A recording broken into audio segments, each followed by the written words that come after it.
Olá pessoal, é, nosso tema é Security Deserialization, é o oitavo tópico aí do OASP. Eu sou o Lucas Carvalho e Iago é minha dupla e a gente vai falar um pouquinho sobre esse tema aí.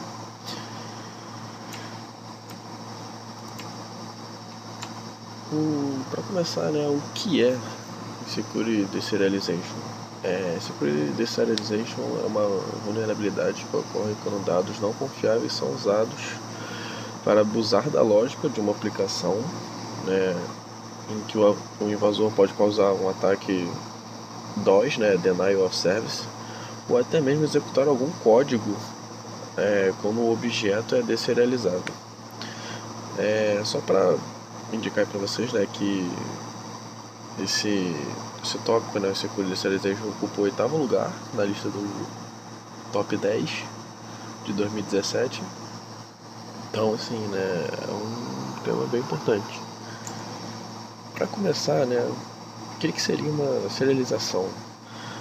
Serialização, na verdade, é um processo de conversão de um objeto em que a gente transforma esse objeto em um formato em que a gente possa armazená-lo.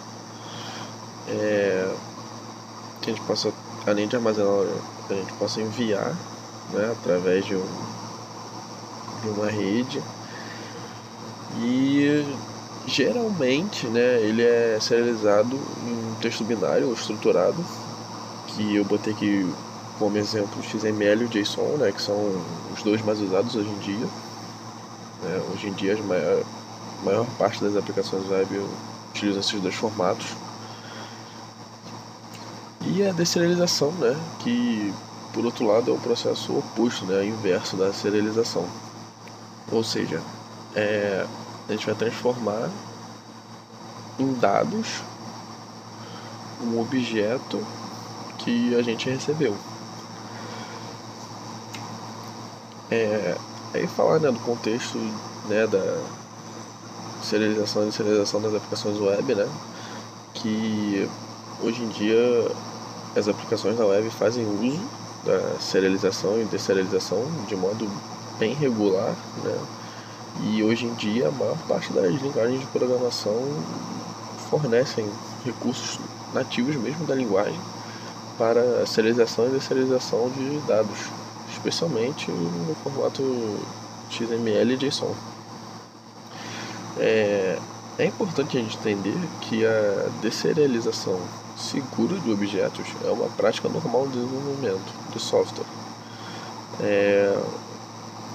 É normal a gente fazer uso disso, sabe? Não é uma falha de segurança em si a gente fazer o uso de serialização e deserialização. Mas o problema, né, a falha de segurança começa quando a gente tenta deserializar a entrada de um usuário, que aí podem ocorrer problemas de falhas de segurança. Como eu disse, né, a maior parte das linguagens hoje em dia elas oferecem, né, processos de deserialização e serialização. Infelizmente, é frequentemente possível que um invasor abuse desses recursos, né, enquanto o aplicativo, né, a aplicação ou a API fazer o uso da deserialização dos dados em que o usuário, né, imputa. E caso o invasor tenha sucesso no seu ataque, ele pode realizar, né, como eu disse anteriormente, ataques de negação de serviço, DOS, né, Denial of Service, e também desvio de autenticação. E além disso, ele também pode fazer com que no momento que você faz a deserialização do seu input, ele pode fazer com que a aplicação acabe rodando algum trecho de código que foi, né, enviado pelo invasor, que pode causar diversas consequências aí na aplicação. Aqui eu coloquei dois exemplos, né, para ilustrar. Vou falar aqui do primeiro, que um cenário aqui hipotético, né, que é um aplicativo React chama um conjunto de microserviços do Spring Boot. E os programadores, né, funcionais, eles tentaram garantir que o seu código fosse imutável, A solução, né, que eles chegaram, né, acharam que fosse a melhor seria a serialização do estado do usuário e sua transferência para frente e para trás a cada solicitação. O invasor percebe a assinatura do objeto Java, né, que é aí o R00, e usa a ferramenta Java Serial Killer para obter a execução remota do código no servidor de aplicativos. Ou seja, ele utiliza essa ferramenta, né, o Java Serial Killer, para deserializar o objeto, ele ter acesso a esse objeto, modificar, né, adicionar uma parte ali de um trecho de código, serializar e, né, enviar. E quando isso chega no servidor, né, na aplicação, ao deserializar, ele vai acabar lendo essa pequeno trecho de código e executar. Aqui, né, um segundo exemplo, né, eu peguei um outro cenário meio parecido, porém diferente. Em um fórum PHP, esse fórum utiliza a serialização de objetos para salvar um cookie super, digamos assim, né, contendo ID de usuário, função, hash de senha e outros dados do usuário, né. Aí eu botei como é que seria aí, né, o usuário Mallory, que ele é só um user, né, só um usuário comum. Aí o invasor pega, ele altera o objeto serializado para ter privilégios de administrador, né. Ele muda ali para Alice e seta como, né, o tipo de usuário como admin, né, administrador.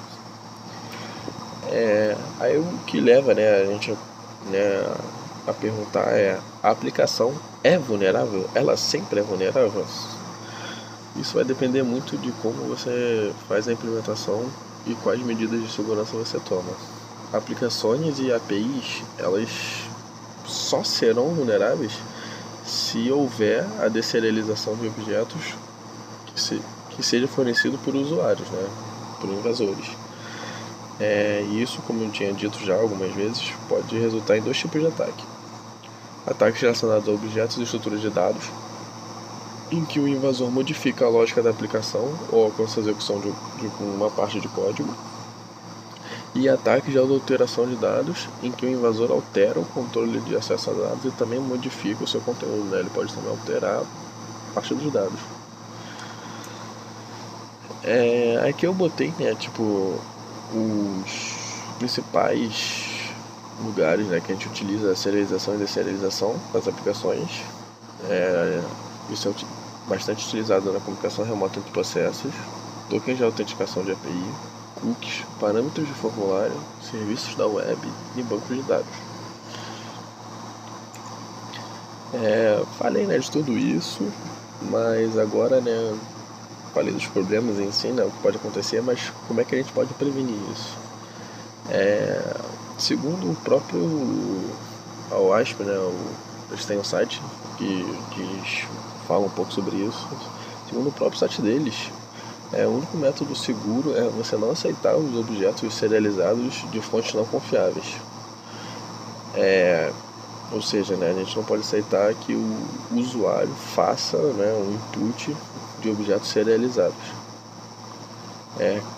Caso a sua aplicação, né, isso não seja possível, a gente tem que considerar um dos seguintes procedimentos, né, para garantir a segurança aí.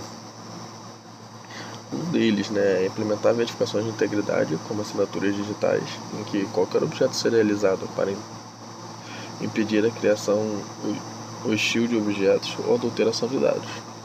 Temos também, né, uma outra opção que seria restringindo ou monitorando a conectividade de rede de entrada e saída de containers ou servidores que deserializam. E o terceiro, monitorar a deserialização, alertando se um usuário deserializa constantemente objetos. Bom, pessoal, é isso. Falei aí um pouquinho para vocês sobre Insecure Deserialization, né, um dos top 10 aí, né, falhas de segurança aí, né, da OWASP. E aqui, né, estão as referências de onde eu peguei todos esses dados. Se vocês quiserem dar uma olhada mais a fundo, né, tem bem mais texto lá, bem mais conteúdo. E é isso, pessoal. Muito obrigado aí.